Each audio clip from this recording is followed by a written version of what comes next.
Vigilance director Jacob Thomas അവധിയിൽ പ്രവേശിച്ചു. ഒരു മാസത്തേക്കാണ് അവധിയെടുത്തിരിക്കുന്നത്. DGP ലോക്നാഥ് ബെഹ്റയ്ക്കാണ് വിജിലൻസിന്റെ അധിക ചുമതല. ജേക്കബ് തോമസിനെതിരെ ഹൈക്കോടതി കഴിഞ്ഞ ദിവസം രൂക്ഷമായ വിമർശനം ഉന്നയിച്ചിരുന്നു. ജേക്കബ് തോമസിനെ തൽസ്ഥാനത്ത് നിന്ന് നീക്കം ചെയ്തുകൂടെയെന്നായിരുന്നു ഹൈക്കോടതിയുടെ വാക്കാലുള്ള പരാമർശം. അവധിയിൽ പ്രവേശിക്കാൻ ഇതും കാരണമായതായാണ് സൂചന. ദേശീയ സംസ്ഥാന പാതയോരത്തെ മദ്യശാല നിരോധനം ബാറുകൾക്കും 5 സ്റ്റാർ ഹോട്ടലുകൾക്കും കള്ളുഷാപ്പുകൾക്കും ബാധകമെന്ന് സുപ്രീം കോടതി. കേരളത്തിൽ ബിവറേജസ് ഔട്ട്ലെറ്റുകൾക്ക് പുറമെ ഹൈവേക്ക് സമീപത്തെ എല്ലാ ബാറുകളും ഇന്ന് അർദ്ധരാത്രി മുതൽ പൂട്ടണം. ലൈസൻസ് കാലാവധി അവസാനിക്കാത്ത മേഘാലയ ഉൾപ്പെടെയുള്ള സംസ്ഥാനങ്ങളിലെ ബാറുകൾക്ക് സെപ്റ്റംബർ 30 വരെ സമയം നൽകിയിട്ടുണ്ട്. 3 സുപ്രധാനമായ കാര്യങ്ങളാണ് സുപ്രീം കോടതി ഇന്ന് വ്യക്തമാക്കിയത്. ദേശീയ സംസ്ഥാന പാതയോരത്തെ മദ്യശാല നിരോധന ഉത്തരവ് 5 സ്റ്റാർ ഹോട്ടലുകൾ, ബിയർ വൈൻ പാർലറുകൾ, ബാറുകൾ, ബിവറേജസ് ഔട്ട്ലെറ്റുകൾ, കള്ള് ഷാപ്പുകൾ, ക്ലബ്ബ് മദ്യശാലകൾ എന്നിവയ്ക്ക് ബാധകമാണ്. ലൈസൻസ് കാലാവധി അവസാനിച്ചിട്ടില്ലാത്ത മേഘാലയ ഉൾപ്പെടെയുള്ള സംസ്ഥാനങ്ങളിലെ ബാറുകൾക്ക് മാറ്റി സ്ഥാപിക്കാൻ സെപ്റ്റംബർ 30 വരെ സമയം അനുവദിച്ചു. എന്നാൽ ഇന്ന് ലൈസൻസ് കാലാവധി അവസാനിക്കുന്ന കേരളത്തിലെ ബാറുകൾക്ക് ഈ ഉത്തരവ് ബാധകമായിരിക്കില്ല. 20,000-ൽ താഴെ ജനസംഖ്യയുള്ള തദ്ദേശ ഭരണ പ്രദേശങ്ങളിൽ 500 മീറ്റർ ദൂരപരിധി എന്നത് 220 മീറ്ററാക്കി കുറച്ചു. ഇതോടെ ബിവറേജസ് കോർപ്പറേഷന്റെ 144 ഔട്ട്ലെറ്റുകളും കൺസ്യൂമർ ഫെഡിന്റെ 13 ഔട്ട്ലെറ്റുകളും ഇന്ന് അർദ്ധരാത്രിയോടെ മാറ്റി സ്ഥാപിക്കുകയോ പൂട്ടുകയോ ചെയ്യണം. രാജ്യത്ത് പൂർണ്ണ മദ്യനിരോധനമല്ല, മദ്യപിച്ചുള്ള വാഹനാപകടങ്ങൾ വർദ്ധിക്കുന്നതിനാൽ പൊതുജന ആരോഗ്യമാണ് വലുതെന്ന് കോടതി ചൂണ്ടിക്കാട്ടി. ദൂരപരിധി പാലിക്കാൻ സമുദ്രത്തിലോ മലയിലോ മദ്യക്കട സ്ഥാപിക്കേണ്ടി വരുമെന്ന് അറ്റോർണി ജനറലും മലകളിൽ മദ്യക്കട സ്ഥാപിക്കേണ്ട സ്ഥിതിയാണെന്ന് ഹിമാചൽ പ്രദേശ് അഭിഭാഷകരും ചൂണ്ടിക്കാട്ടിയപ്പോൾ മദ്യം കുടിക്കേണ്ടവർ എവിടെയും എത്തുമെന്നായിരുന്നു ചീഫ് ജസ്റ്റിസ് JS കഹാറിന്റെ മറുപടി. ജനങ്ങളുടെ ആരോഗ്യം മുൻനിർത്തിയുള്ള വിധിയെന്ന് സുപ്രീം കോടതി വ്യക്തമാക്കുമ്പോഴും ബ്യൂക്കോ ഔട്ട്ലെറ്റുകളടക്കം മാറ്റി സ്ഥാപിക്കുന്നതിലെ പ്രായോഗിക ബുദ്ധിമുട്ട് സംസ്ഥാന സർക്കാരുകളെ വെട്ടിലാക്കും. സുപ്രീം കോടതിയിൽ നിന്നും മനു ശങ്കർ, ദില്ലി. ദേശീയ സംസ്ഥാന പാതയോരത്തെ ബാറുകളും പൂട്ടണമെന്ന സുപ്രീം കോടതി വിധിയെ സ്വാഗതം ചെയ്യുന്നതായി എക്സൈസ് മന്ത്രി G. സുധാകരൻ. സുപ്രീം കോടതി വിധി നടപ്പാക്കുമെന്നും മന്ത്രി പറഞ്ഞു. പാതയോരത്തെ ബാറുകളും ബിയർ പാർലറുകളും അടച്ചുപൂട്ടുന്നത് സർക്കാരിനെ പ്രത്യക്ഷമായി ബാധിക്കുന്ന വിഷയമല്ലെന്നും മന്ത്രി G. സുധാകരൻ വ്യക്തമാക്കി. മുൻ മന്ത്രി AK ശശീന്ദ്രനെതിരായ ഹണി ട്രാപ്പ് വിവാദത്തിൽ പ്രത്യേക അന്വേഷണ സംഘം FIR രജിസ്റ്റർ ചെയ്തു. മംഗളം ചാനൽ CEO അജിത് കുമാർ അടക്കം 9 പേർക്കെതിരെയാണ് കേസ്. ജാമ്യമില്ലാ വകുപ്പുകളാണ് ചുമത്തിയിട്ടുള്ളത്. ഗൂഢാലോചന, ഇലക്ട്രോണിക് മാധ്യമങ്ങളുടെ ദുരുപയോഗം, IT നിയമലംഘനം എന്നീ വകുപ്പുകൾ പ്രകാരമാണ് കേസ്. ഹണി ട്രാപ്പ് വിവാദത്തിൽ മംഗളം ടെലിവിഷൻ മാനേജ്മെന്റിനെതിരെ പ്രതിഷേധ മാർച്ചുമായി വനിതാ മാധ്യമ പ്രവർത്തകർ.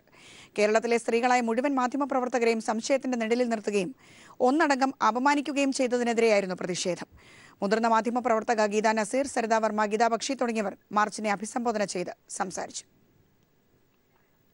NCP നേതാവും കുട്ടനാട് MLA-യുമായ തോമസ് ചാണ്ടി LDF മന്ത്രിസഭയിലെ പുതിയ മന്ത്രിയാകും. നാളെ വൈകിട്ട് 4-ന് രാജ്ഭവനിൽ നടക്കുന്ന ചടങ്ങിൽ തോമസ് ചാണ്ടി ഗതാഗത മന്ത്രിയായി ചുമതല ഏറ്റെടുക്കും.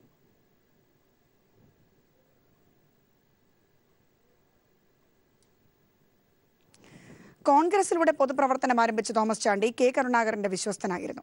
3 തവണ നിയമസഭാംഗമായ അദ്ദേഹം കുട്ടനാട്ടുകാരുടെ ജനപ്രിയ MLA കൂടിയാണ്.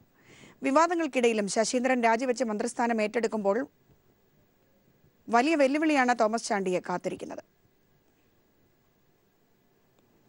NCPയുടെ പുതിയ മന്ത്രി തോമസ് ചാണ്ടിക്ക് പൂർണ്ണ പിന്തുണ നൽകുന്നതായി AK ശശീന്ദ്രൻ പറഞ്ഞു. ആ വിവരം ധരിപ്പിക്കുകയും ചെയ്തു. നാളെ 4 മണിക്ക് സത്യപ്രതിജ്ഞ നടക്കണം എന്ന നിലയിലാണ് ഇപ്പോൾ തീരുമാനമെടുത്തിട്ടുള്ളത്. അത് ഞങ്ങളെ സംബന്ധിച്ചിടത്തോളം വളരെ ആഹ്ലാദകരമായ ഒരു കാര്യമാണ്. അദ്ദേഹത്തിൻ്റെ മുൻഗാമി KSRTC പുനരുദ്ധാരണ പാക്കേജുമായി മുന്നോട്ട് പോകുമെന്ന് ധനമന്ത്രി തോമസ് ഐസക് ദില്ലിയിൽ പറഞ്ഞു. പുതിയ മന്ത്രി വന്നാലും LDF നയമാണ് നടപ്പിലാക്കുക. സാമ്പത്തിക വർഷം അവസാനിക്കുന്ന ദിവസങ്ങളിലും കേരളത്തിലെ ട്രഷറികളിൽ പ്രതിസന്ധിയില്ലെന്നും മന്ത്രി ചൂണ്ടിക്കാട്ടി. പദ്ധതി വിഹിതത്തിന്റെ 70% ചെലവഴിക്കാനായി GSTക്ക് കീഴിൽ ബീഡിക്കും സിഗരറ്റിനും ഒരേ നികുതി ഈടാക്കാനുള്ള തീരുമാനത്തെ എതിർക്കുമെന്ന് ഐസക് വ്യക്തമാക്കി. അന്തരീക്ഷത്തിനൊപ്പം മണ്ണിനടിയിലെ താപനില കൂടി ഉയരുന്ന പ്രതിഭാസമാണ് വയനാട്ടിൽ ഇപ്പോൾ. അന്തരീക്ഷ ഊഷ്മാവ് 35 ഡിഗ്രിയിലെത്തിയപ്പോൾ മണ്ണിനടിയിലെ ചൂട് 42 ഡിഗ്രി സെൽഷ്യസ് വരെയാണ്. മണ്ണിനടിയിലെ സൂക്ഷ്മജീവികളുടെ നാശത്തിലേക്കാണ് വയനാട്ടിലെ കാലാവസ്ഥാ വ്യതിയാനം എത്തി നിൽക്കുന്നത്. ഓരോ വർഷം കഴിയുന്തോറും അന്തരീക്ഷത്തിൽ ചൂട് കൂടുന്ന അവസ്ഥയാണ് വയനാട്ടിൽ. കഴിഞ്ഞ 10 വർഷത്തിനിടെ കൂടിയ ചൂടിൽ 7 ഡിഗ്രിയുടെ വർധനവാണുണ്ടായത്. ഈ വർഷം മാർച്ചിൽ കൂടിയ ചൂട് 35 ഡിഗ്രി സെൽഷ്യസിലെത്തി. പൊതുവെ ഈ വർഷം ചൂട് കൂടുതലാണ്. ഈ വർഷം തന്നെ മാർച്ച് 23-നാണെങ്കിൽ നമുക്ക് 35 ഡിഗ്രി സെൽഷ്യസ് ചൂട് അനുഭവപ്പെട്ടു. അത് മാക്സിമം ടെമ്പറേച്ചർ. അത്ര ഇതിന് മുമ്പ് നമ്മൾ 2014 മാർച്ചിലൊരു ദിവസം ഈ 35 ഡിഗ്രി വന്നിരുന്നു. പക്ഷേ ഈ വർഷം മാർച്ചിൽ പൊതുവെ എല്ലാ മാർച്ചിലുള്ളതിനേക്കാളും ഒരു 33 എബോവ് ആണ് ഈ മാക്സിമം ടെമ്പറേച്ചർ വരുന്നത്. എന്നാൽ മണ്ണിനടിയിൽ ചൂട് കൂടുന്നതാണ് കാർഷിക മേഖലയ്ക്കൊപ്പം വിദഗ്ധരെയും ആശങ്കയിലാക്കുന്നത്. കാർഷിക മേഖലയെ പൂർണ്ണമായും തകർക്കുന്ന തരത്തിലേക്കാണ് മണ്ണിനടിയിൽ ചൂട് കൂടുന്നത്. 38 ഡിഗ്രി സെൽഷ്യസ് ശരാശരിയുണ്ടായിരുന്ന ചൂടാണ് മാർച്ചിലെത്തിയപ്പോൾ തന്നെ 42 ഡിഗ്രിയിലെത്തിയത്. വേനൽ മഴ കാര്യമായി ലഭിച്ചില്ലെങ്കിൽ അന്തരീക്ഷ ഊഷ്മാവ് ഇത്തവണ റെക്കോർഡിലെത്തും. ഒപ്പം മണ്ണിനടിയിലെ ചൂടിനും കാര്യമായ വർധനവുണ്ടാകും. News bureau, Wayanad. Real estate രംഗത്തെ പ്രമുഖരായ കോൺഫിഡന്റ് ഗ്രൂപ്പ് സ്മൈൽ ഹോംസ് എന്ന പുതിയ ഭവന പദ്ധതിക്ക് തുടക്കമിടുന്നു. പദ്ധതിയുടെ ആദ്യഘട്ടത്തിൽ കേരളത്തിൽ 1000 ഭവനങ്ങളും ബംഗളൂരുവിൽ 3000 ഭവനങ്ങളുമാണ് ഒരുക്കുന്നതെന്ന് കമ്പനി അധികൃതർ കൊച്ചിയിൽ വാർത്താസമ്മേളനത്തിൽ അറിയിച്ചു. 450 കോടി രൂപയാണ് പദ്ധതിക്കായി നിക്ഷേപിച്ചിരിക്കുന്നത്. പ്രമുഖ ബാങ്കുകളും ധനകാര്യ സ്ഥാപനങ്ങളുമായി ചേർന്ന് ലോണുകൾ സമന്വയിപ്പിച്ച് കേന്ദ്ര സർക്കാരിന്റെ ഹൌസിംഗ് സ്കീമുകൾ ഫലവത്താക്കാനാണ് സ്മൈൽ ഹോംസ് പദ്ധതി ലക്ഷ്യമിടുന്നത്.